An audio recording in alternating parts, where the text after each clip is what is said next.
My name is Frederik Obermaier. I'm 32 years old. I'm an investigative reporter and editor at Süddeutsche Zeitung. Well, it started with an encrypted message somebody calling himself John Doe sent to my colleague Bastian, saying, well, are you interested in secret data? And that's a question where every investigative journalist is like, yeah, hey, give it to me. What we didn't expect, what happened then, because normally you get like, say, one document or two, and then you make one story out of it. But this guy, John Doe, made it a different way. He said, well, here are 2.6 terabyte of data, and that was us like, whoa.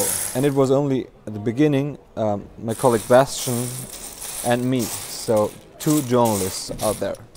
So we sat in front of a big mountain of data, and it was us looking into this data like not really systematically. We searched for the names of bad people.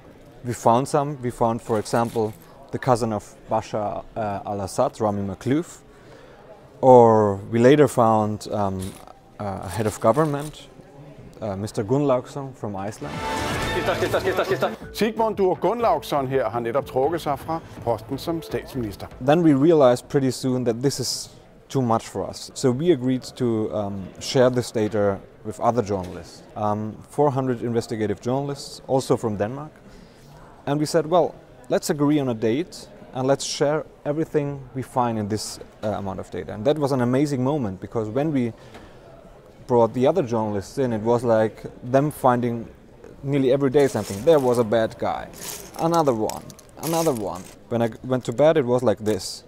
And then I woke up in the morning, and due to the time shift, it was like working 24/7 on this project. And I woke up and it was like this. And it was like that every day. And in the end, it turned out to be not only the biggest leak regarding the amount of data, but I would still consider it the biggest leak regarding content on offshore companies. Because we got an insight into what is happening in this parallel world out there, what is going on in Panama, in the BVI, and the Cook Islands.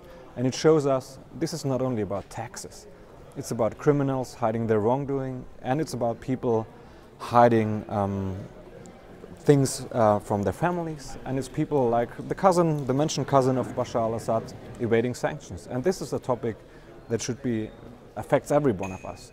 So although it seems a little bit boring, this tax issue and tax haven, offshore company stuff, it should interest you and me and all of us, because this is money that is missing to us if it's evaded taxes, and it's topics we shouldn't close our eyes off, like, for example, the war in Syria.